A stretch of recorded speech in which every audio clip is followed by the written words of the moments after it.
Radio Sucesos 101.7 FM presenta su noticiero Sucesos con Milton Pérez y Verónica Larrea. Un periodismo libre para una democracia plena. Los hechos y las opiniones de los sucesos que marcan nuestro tiempo.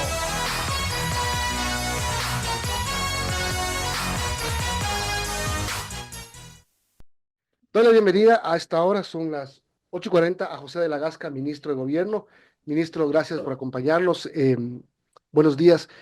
Llegó al ministerio, digamos, a trancas y barrancas, así de sopetón. ¿Qué pasó? ¿Sabe usted lo que pasó? Que el anterior ministro dejó el cargo de la noche a la mañana igual. Yo lo veo de otra manera. Buenos días, Milton. Buenos días, Verónica. ¿Cómo lo ve? Como me pasó en el principio cuando fui designado embajador ante Naciones Unidas, esto es cuando el servicio, la patria llama, hay que atender. El presidente decidió hacer un cambio en su gabinete, como es su legítima atribución, y me invitó, me acuerdo, un domingo en la noche, si mal no puede ser, y martes en la mañana ya estaba yo aquí. O sea, le dio el tiempo de lo que pudo conseguir el vuelo. No, yo le dije, ¿cuándo me necesita? Me dijo, ya, y yo, bueno, ¿Mm? mañana estoy ahí, y lo que fue conseguir un vuelo, despedirme de la misión, dejar las cosas allá bien ordenadas. Tenemos un equipo de diplomáticos allá de primera, así que se aseguró una transición muy buena, sobre todo porque ahora estamos terminando nuestro periodo ante el Consejo de Seguridad. Me quedé tranquilo con la decisión del presidente de dejar como embajador a Andrés Montalvo, como embajador de ¿Mm? primera, y ya, asumir el desafío. Todavía no ni siquiera me he mudado propiamente de mi vida en Nueva York, pero aquí estamos haciendo frente al desafío, claro que sí. Todavía no aterriza bien, ya tiene un problema con la Asamblea Nacional. Ayer la Asamblea archivó la llamada ley antipillos. En primer debate, es el primer proyecto urgente que se le cae al gobierno.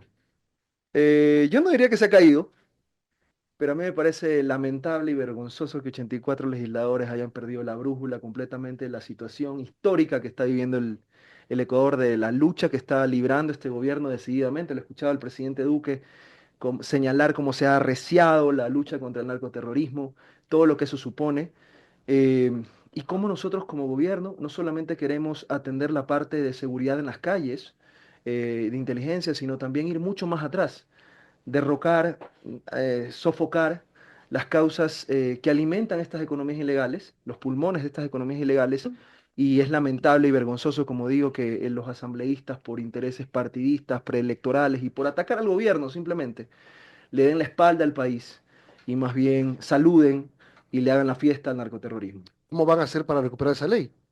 No se ha perdido para empezar. ¿Por qué no si está archivada? Yo sostengo, y creo que buena parte del Ecuador lo va a mirar así, que lo que ha hecho la Asamblea ayer es una ilegalidad, es una inconstitucionalidad. ¿Por qué? Eso es palpable, porque han actuado en contra de la ley y de la Constitución. Pues. Ellos tienen un mandato claro, y esto vamos a dejarlo zanjado. El artículo 140 de la Constitución les establece un mandato, una regla de conducta. Aprobar, negar o modificar un proyecto de ley económico urgente dentro de 30 días. Ujú. El trámite, sí, a renglón seguido se dice que es el ordinario para diferenciarlo de las leyes orgánicas y de las mayorías simples, absolutas o calificadas que se pueden tener. Pero luego, y esa es la parte que se olvidan, y es lamentable que la propia Asamblea no dé cumplimiento a sus leyes, no aplique sus leyes. El Código Orgánico de la Función Legislativa establece, o la Ley de la Función Legislativa establece, que hay un trámite para la ley orgánica, para las leyes ordinarias, pero a su vez establece un trámite especial para las leyes ordinarias Urgentes. económicamente urgentes. Entonces, ese trámite especial, que es el aplicable y el único aplicable, no establece la posibilidad de eliminar esto en un archivo, negación archivo de primer debate, no, eso es para el segundo debate. Sin embargo, yo creo que el pánico de que ataquemos a estas economías ilegales, el pánico de que ataquemos a lo que pasa en el fútbol y cómo el fútbol está sirviendo para lavar activos, el pánico de que ataquemos lo que está sucediendo con los negocios de los radares, hace que se precipiten, le den la espalda al pueblo, le den la espalda al país, se desentiendan de su obligación constitucional y, como dije, le hagan el juego al Es narcotráfico. decir, no leyeron la ley, lo que están haciendo es por temas políticos archivándola. ¿No pueden archivarla? No podían archivarla, yo no creo que no la han leído, la están torciendo.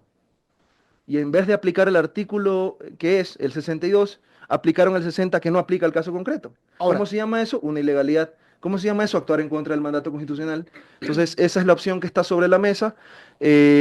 ¿cuál es la opción que está sobre la mesa? La ilegalidad y la Ok, inconstitucionalidad de la pero actuación de la Asamblea. van a demandar a la Corte Constitucional. El 7 de Los diciembre se cumple el caminos, plazo. los caminos son varios. Los Ministerio de la Ley. caminos son varios. Los caminos son varios. Es una muy buena idea.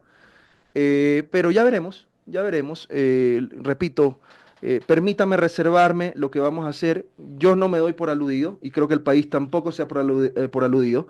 Esa ley no está muerta, esa inconstitucionalidad no la vamos a pasar y ya veremos los caminos constitucionales que vamos a aplicar. O sea, no se da por aludido ni por vencido. Absolutamente. Yo no, el país no se puede dar por vencido. Esta no es una cuestión del gobierno. Esto es algo del país. Y este gobierno va a defender los intereses del país. El país, democráticamente, las instituciones apoyaron el decreto ejecutivo 111. Estamos actuando en consecuencia con ese decreto ejecutivo y vamos a seguir en esa lucha, así sea que estemos tocando intereses políticos y que ellos le estén haciendo el juego al narcotráfico. Nosotros no vamos a contemporizar, escuchaba al presidente Duque, nosotros no vamos a contemporizar, no vamos a tener acuerdos por debajo de la mesa con ningún tipo de estas mafias. Por el contrario, los vamos a exponer y vamos a seguir luchando porque ese es el mandato popular.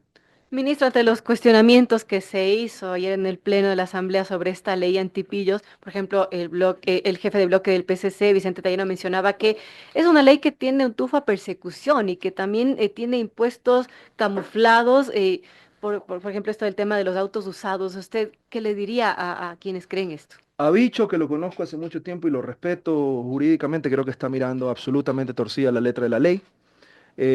¿Cómo puede ser recaudatoria una ley que está bajando un impuesto que ya existía? Primero, no hay un nuevo impuesto. El impuesto que ya existía se está bajando. ¿Y se está bajando para quién? Para la gran mayoría de personas que tienen carros en el parque vehicular ecuatoriano. Lo que se está haciendo es en esa franja superior de carros de vehículos de alta gama, se está atacando porque ese es un espacio, un nicho de mercado, donde hemos visto que ahí se está lavando dinero, que eso no ha estado regulado y que eso ha servido para este pase de manos donde el Estado no tiene control. Ese es un porcentaje muy chiquito donde la tasa se incrementaba. Pero a la gran mayoría se le está bajando el impuesto del 1% al 0,75. ¿Cómo puede ser eso, pues, eso recaudatorio? Es todo lo contrario. Por un lado. Pero por otro lado, y lo que me parece aún más peligroso, es que el que nada debe, nada teme, Milton. Y a mí me preocupa muchísimo que esos chismes de pasillos, como ellos lo llaman, reflejen el pánico que tienen a que haya control. Usted vea en el mundo, aquí en la región, en Estados Unidos, en la Unión Europea, todas las inteligencias financieras son absolutamente robustas, no solamente para luchar contra el crimen organizado, sino para luchar contra el terrorismo. Es que eso al final del día es la amenaza contra la paz y la seguridad internacionales. Aquí pretendemos que el crimen organizado, que por eso es organizado, tenga herramientas, armas, tecnología, inteligencia de primer mundo, porque se organizan para eso, y que nosotros estemos andando en Atari más o menos, ¿no? Entonces, yo no puedo entender cómo se van a sentir perseguidos, repito, el que nada debe, nada teme, pero sabemos que estamos atacando sus intereses. Inclusive, y usted lo habrá visto, Verónica, fue bochornoso, preocupante que la clase política siga reaccionando como que si esto fuera una pelea de gallos, una pelea en una esquina de una calle. Me ha parecido sorprendente la denuncia pública que ha hecho el asambleísta Ceballos respecto a recibir intimidaciones o amenazas por parte del alcalde de Guayaquil durante el debate en el que se estaba hablando de las mafias del fútbol. Entonces eso es lo que debe ver el país. Yo me siento avergonzado como ecuatoriano de la clase política, de cómo esta asamblea, repito, ha perdido la brújula y Pero le está dando la espalda al pueblo y sobre todo jugando con el narcotráfico. Ustedes tienen otra ley urgente económica que está en camino, que La es del la lío ley financiero. y que también ha sido cuestionada. Puede correr el mismo riesgo si es que están actuando como usted dice que están actuando. Y él tendrán que responderle al país. Yo creo que en esa se han cuidado un poquito más, porque hasta el propio nombre dice líos financieros, entonces creo que el peso político ya no tuvieron cómo disfrazarlo a través del discurso y la narrativa falsa que tenían de que esta era una ley impuestera, recaudatoria y demás. Pero ahí está, esa es la clase política, cómo se desnuda completamente ante los ojos del país. Nosotros seguiremos insistiendo en los intereses que benefician a la gran mayoría del pueblo ecuatoriano, a la gran mayoría de los ecuatorianos, y defendiendo aquello por lo que otros se oponen y, repito, le hacen el juego al narcotráfico. Punto en contra lo que pasó ayer con la ley de antipillos, punto a favor la resolución de la Corte Constitucional y el presidente ya envió la reforma constitucional por el tema de los partidos políticos y financiamiento. Y dijo el presidente al enviar en su cuenta X para que se pongan pilas. Así es. Punto en contra para los que le hacen el juego al narcotráfico, no para el gobierno. Pero sí, yo estoy verdaderamente contento que estemos finalmente tratando de poner en la palestra de la opinión pública discusiones verdaderamente importantes para el país. Hemos hablado, y lo escuchaba usted, respecto de la portada del artículo de The Economist sobre el narcoestado. Hemos visto cómo esa es una foto pasada, no responde al presente, esa no es una foto que pretende graficar el gobierno del presidente Noboa, por el contrario, ni siquiera se hace referencia al decreto ejecutivo 111, sino más bien de cómo se le abrió la puerta al narcotráfico, cómo se le abrió la puerta al crimen organizado en las décadas anteriores, ¿verdad? Recuerde usted lo de la base de Manta. Entonces, ahí está la propuesta legítima del Ejecutivo por vías constitucionales que ha pasado por mayoría, mejor dicho, no por mayoría, ha sido unánime la votación de la Corte Constitucional respecto de la reforma constitucional sobre las bases militares extranjeras. Ujú. Esperemos que la Asamblea se tome en serio esto, esperemos que cumplan con su deber legislativo, que muy prontamente lo hagan y pueda el país tener esto dentro del calendario electoral para que sea el país el que decida si quiere o no quiere estas bases extranjeras. Y por otro lado, la discusión importantísima respecto de que ya por fin los ecuatorianos dejemos de subsidiar a la clase política caduca, que sea el bolsillo del Estado el que pague las candidaturas sin ton ni son de muchos candidatos políticos que no tienen nada que hacer, que nadie los recuerda, que simplemente están ahí para generar un perfil, para tratar de generar después algún tipo de movimiento a costa del bolsillo de los ecuatorianos, para tener algún tipo de relevancia y luego estar en la componenda política. También ha servido en la falta de transparencia para este negociado de las candidaturas por parte de estos cascarones que se han convertido en algunas estructuras políticas caducas, sin ideología. Ojalá esos fondos sirvieran para formar clases políticas, pero vimos que no ha sido así. Y yo realmente creo que esa es la discusión que debe haber. Admito que es una discusión que nos debe llevar a elevar el debate. Hemos visto que dentro de la propia Corte Constitucional ha ganado por 5 votos contra 4, que hay personas que piensan diferente y que argumentan de modo diferente, eso está bien, pero al final del día la Asamblea tiene que dar un tratamiento rápido, célere, para que esto llegue a la opinión del país, del pueblo ecuatoriano, y que sea el pueblo, con su sabiduría, la que nos diga si quiere seguir derrochando el dinero en clases políticas que no hacen, no construyen, ni forman líderes políticos, sino que se presentan y ayudan a engrosar una larga sábana electoral, o si quiere que ese dinero pase a fines útiles como la salud y la seguridad. Solamente termino el tema legislativo. ¿Usted está dialogando con la Asamblea? ¿Usted es el enlace del Ejecutivo con la Asamblea? Eh, ¿Va a conseguir acuerdos? ¿Va a buscarlos? ¿Va a buscar diálogo? Desde todos los micrófonos en los que yo he estado públicamente, he invitado a la Asamblea a una gran concertación de intereses, he invitado al diálogo, pero claramente veo los signos y puedo leer los síntomas de lo que está haciendo la Asamblea, donde todos se han concertado en contra del gobierno del presidente Noboa para atacarlo, para desestabilizar, para impedir la gobernabilidad. Y lamentablemente nos toca a nosotros entrar en ese escenario. Sin embargo, nunca descarto el diálogo. Hemos visto cómo persiguen a ministros. El más claro y patético ejemplo de eso fue el fracasado, ilegal e inconstitucional juicio político en contra de la ministra Palencia. Vemos ahora que quieren hacer un juicio sin méritos a la ministra de Trabajo, Ivonne Núñez. Y vemos cómo ese acoso, ese asedio al Ejecutivo, ahora han tumbado dándole la espalda al país un proyecto de ley que servía para asfixiar las economías ilegales, las economías narcocriminales.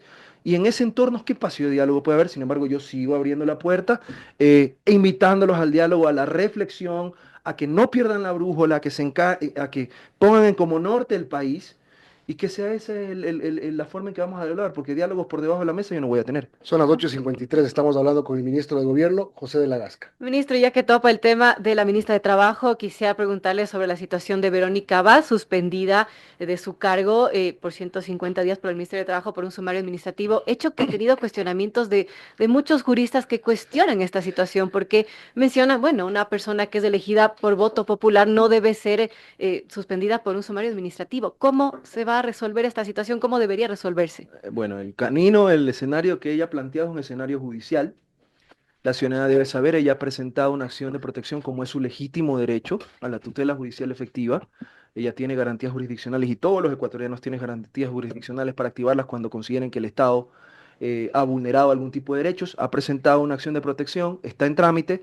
Sí le puedo decir al país que esa medida cautelar esa acción de protección tenía una medida cautelar que ha sido negada. Ujú.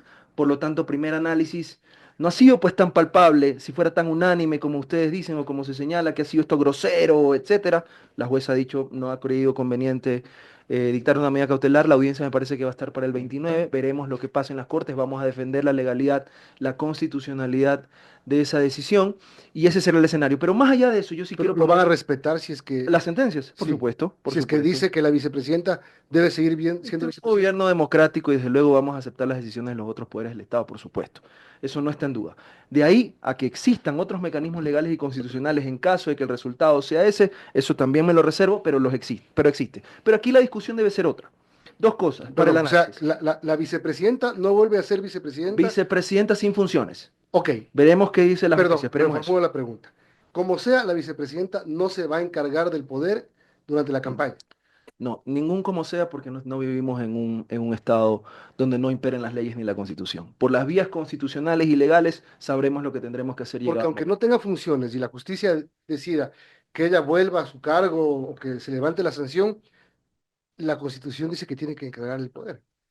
Bueno, veremos, hay varios escenarios, inclusive he escuchado voces que hablan de la no necesidad de encargar el poder en época de elecciones y demás, pero repito, Ok, las vías constitucionales y legales están abiertas y yo soy, creo, bastante creativo en eso, siempre respetando la Constitución, pero esa es otra discusión. Permítame primero sí, sí. poner las cosas en orden. Primera cosa, la señora vicepresidenta sin funciones en su momento presentó una denuncia ante el Tribunal Contencioso Electoral donde por escrito y sin lugar a pierde, porque solo basta leerlo y si no tiene la denuncia se la dejo, presentó una denuncia cuya pretensión era destituir al presidente y suspender sus derechos políticos. No se lo pidió a la Asamblea, Ujú. lo pidió al Tribunal Contencioso Electoral, denunciándolo por una presunta, para mí inexistente, violencia política. Eso ha seguido su curso, entiendo que ha sido hasta desestimado. Pero ahí estuvo la pretensión antidemocrática, desestabilizadora para derrocar al presidente por vías no constitucionales. El presidente jamás ha pedido la destitución, ni la suspensión, ni nada que tenga que ver con la señora vicepresidenta. No lo ha hecho. Otra cosa es que operen las vías de legalidad. Pero segundo y más importante, Milton, y ustedes me van a dar la razón aquí. En este Estado democrático hay distintas funciones. Una de esas es la judicial. Parte de la judicial es el órgano de la Fiscalía. La Fiscalía, en su momento, en julio me parece que fue, solicitó Sí. audiencia de vinculación por encontrar méritos e indicios suficientes para vincular a la señora vicepresidenta sin funciones Verónica Abad en el denominado caso Nene. Caso que la propia justicia, tanto la fiscalía como los jueces, han emitido un dictamen acusatorio, es decir, hay elementos para continuar con el proceso, y el juez ha dictado un auto llamamiento a juicio contra el hijo de la señora vicepresidenta sin funciones y contra otro señor Pío Redoban.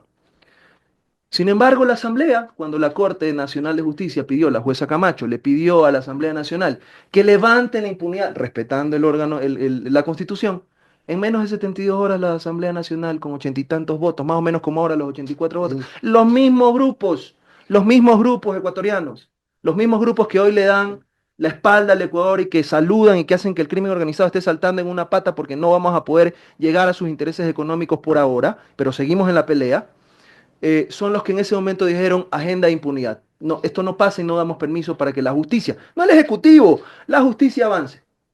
Eso es lo que tenemos que estarnos preguntando. Entonces, yo sí dejo la gran reflexión y que debemos hacer esa pregunta. ¿Qué hubiese pasado si es que sí daban trámite al juicio, al enjuiciamiento penal a la señora vicepresidenta sin funciones y hoy estuviera con un llamamiento a juicio? ¿Por qué no se exploraron entonces las alternativas? Pero como se trata de estar en contra del gobierno del presidente Noboa, de entorpecer la gestión del presidente Noboa y sobre todo de truncar las aspiraciones legítimas en su derecho de participación del presidente, de optar por una reelección, ahí están las consecuencias legislando en contra del país. Ese es el tema, porque vienen los meses más difíciles mientras más se acerca la elección del 9 de febrero. Eh, y es facilito. Quien ejerce el poder sufre el desgaste natural del ejercicio del poder. Así Es el es. objetivo a atacar. Quienes no están ejerciendo el poder pueden decir cualquier cosa, no tienen nada que perder, solo tienen que ganar. Entonces, ¿cómo van a blindar al presidente? Y uno de los llamados es usted, para eso está aquí, le escuchaba en otras entrevistas, es decir, vengo acá a proteger al presidente. Vienen los meses más difíciles.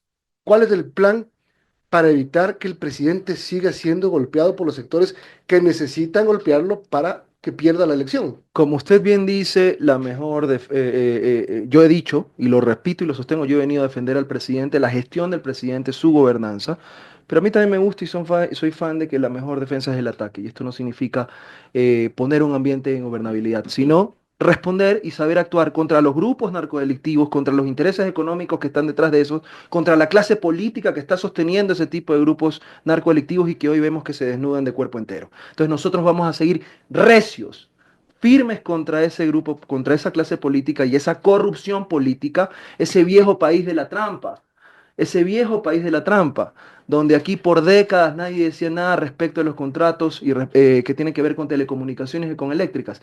Vamos a seguir desarticulando esas mafias, seguir golpeando esas agendas de impunidad, seguir golpeando esas agendas delictivas. ¿Le preocupa la caída de apoyo que tiene el presidente de la República? Eso no es lo que yo veo en las calles, definitivamente no. ¿Usted cree que el presidente está primero en las encuestas? Yo no estoy viendo las encuestas, pero sí, sí lo creo. Y además lo palpo. Yo he podido en este poco tiempo que he estado aquí recorrer el país junto con el presidente y veo las muestras de cariño y veo como le dicen, presidente, siga, siga. Este ya no puede ser ese país donde todos hacen lo que quieren y sobre todo apoyan la gestión del presidente decidida.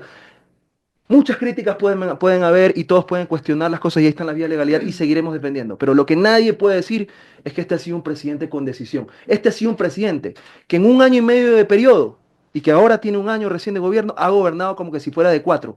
Ha puesto su capital político, su integridad, su voluntad política al servicio del país, dándole con todo a los grupos narcoterroristas, eliminando subsidios, tomando las decisiones dificilísimas que nadie las quiso tomar, menos en épocas preelectorales, y aguantando los palazos de todos estos grupos que se han concertado porque está tocando sus intereses. Ha puesto en juego su capital político y capaz ha puesto en juego su reelección. El presidente ofreció que para diciembre se acaban los apagones. Cierto es que no dijo de qué año ni qué día de diciembre, puede ser el 31, pero no se ve que los apagones se puedan eliminar. Eso está seco, ministro, y está viendo. Sí, no es culpa de nadie el calentamiento global. Y sí, cero es su respuesta. Los gobiernos anteriores que no hicieron nada por tener más megavatios de producción y el gobierno que está contratando más, ¿podrá cumplir su promesa? Sabe el presidente que si no la cumple, si llegamos de enero con apagones, es complicadísimo. Yo le voy a confesar algo. Al presidente lo que menos le interesa en este momento es pensar en su reelección. Al presidente lo que más le interesa en este momento, lo único que le interesa es solucionar la crisis energética y solucionar la crisis de seguridad. Mejorar el empleo, darle oportunidad a los jóvenes. Ese es su interés. Y todo hacerlo al mismo tiempo cuando tuvo un déficit fiscal de más de 4.500 millones, cuando tuvo 135 millones de dólares en la billetera del Estado para pagar, ni siquiera alcanzaba a pagar sueldos.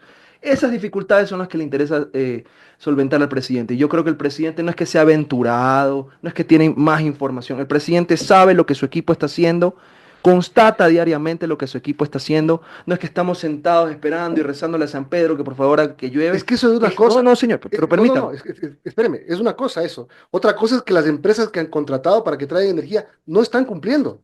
Ya debieron estar funcionando. Para que vea cómo es la corrupción o cómo son las mafias que en un momento de crisis energética que golpea al país, pretenden ellos sacar réditos económicos. Esto me recuerda a ese asqueroso episodio que el Ecuador no puede perder de vista, cuando en la pandemia había gente que desfalcaba los presupuestos de los hospitales en fundas para cadáveres y máscaras con sobreprecio y demás. Eso es lo que no estamos permitiendo en el país hoy en día.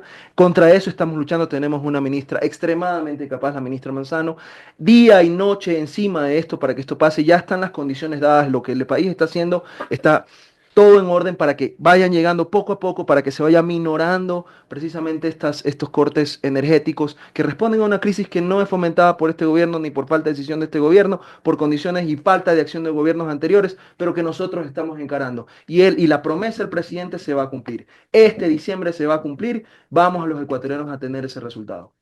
Bueno, veamos qué sucede. Una pregunta final, ministro, que tiene que ver con la identificación de la participación de exfuncionarios del correísmo en las protestas del 21 de noviembre. ¿Qué se sabe de eso? También del financiamiento de las protestas, de esto que mencionaba el gobierno, que se encontraron a dos personas en el aeropuerto con millones de dólares ingresando acá. ¿Qué tiene que ver eso con las protestas también? Eso es tremendamente penoso y lamentable. Yo veo como todavía aquí en Quito, yo no soy de Quito, yo soy de Guayaquil, tengo mucho cariño por esta ciudad, todavía sigue una herida abierta a lo que pasó en octubre del 2019. Y aquí, sin embargo, el legítimo derecho a la propiedad que este gobierno respeta, pero tenemos que recordar que estamos en el marco de un estado de excepción, que estamos librando una guerra contra el narcoterrorismo, hay grupos políticos, clases políticas que pretenden infiltrarse, causar caos, vandalizar, destruir, agredir a oficiales policiales, debo decirlo, y esto debe ser para el repudio nacional, una funcionaria de la Asamblea Nacional, no recuerdo el apellido, de la Secretaría de la Presidencia, me parece que es de la Asamblea Nacional, agrediendo o presuntamente agrediendo a una policía, fue tomada y aprehendida, procesada, está en este momento procesada, entiendo que le dieron medidas alternativas, y otras personas que hemos visto que están inclusive haciendo proselitismo político dentro de las elecciones. Vemos que no es nada de esto, es coincidencia con el hallazgo que se hizo en el aeropuerto respecto de los $2 millones. Por ahí veía inclusive una nota de Diario Expreso en el que señalaban que esas dos personas habían sido funcionarias durante el correísmo. Entonces, el país no es tonto. Y el país ve que no son coincidencias. Esos dineros, según las líneas de investigación de la policía, que deberán acreditarse dentro de un proceso, venían aparentemente, según las líneas de investigación, para fomentar y para incendiar y para sostener estas manifestaciones sociales infiltradas de ¿Y de parte de quién a desestabilizadores. quién? Bueno, eso es lo que tendrá que decir la justicia, eso Ujú. está en la justicia. Pero a mí me parece que esto nada es coincidencia. Y lamentablemente gente que no está pensando en el país, sino que está aprovechando la oportunidad de la crisis energética para aupar un descontento en una suerte de guerra de guerrillas, para crear una narrativa, generar un espacio donde se quiera prender una mecha, para encender una agitación, para tratar de dificultar la labor del gobierno nacional, de las fuerzas del orden, de la Policía Solo, Nacional. solo con esto termino. Ujú. Las dos protestas que ha habido en las dos últimas semanas han iniciado con mucha violencia. Eso es preocupante. Además de todo, dentro de lo que está pasando, así como hay un candidato presidente o un presidente candidato, hay un dirigente candidato. Para que vea usted. Para que vea usted cómo digo que no es coincidencia y para que vea cómo se pretende disfrazar dentro del ropaje del legítimo derecho a la protesta, no solamente el vandalismo, el crimen organizado, la destrucción de la propiedad privada, lesionar la integridad física, sino además la campaña política. A mí me parece que eso el pueblo lo debe ver, el país lo debe ver y castigar a estas personas en las urnas. Si tanto quieren ganar al presidente Noboa, no vayan a quemar Quito. Gánenle en las urnas. Espérense allá. Compitan en igualdad de condiciones. Lleguen primero a la papeleta, porque en algunos casos hemos visto que ni siquiera han podido llegar porque claramente tienen intereses con el Estado. Y luego en las elecciones veremos, cuando ya sea la campaña, espérense hasta el 9 de febrero. Tanto quieren ganarle, gánenle en las urnas. Pero lo que yo sí veo, el que el país está viendo, en cada lugar donde voy, veo las muestras de cariño y sobre todo veo el apoyo a una gestión decidida en un momento de verdad donde estamos jugándonos el país. Ministro, muchas gracias por haber venido. Muchísimas gracias a ustedes.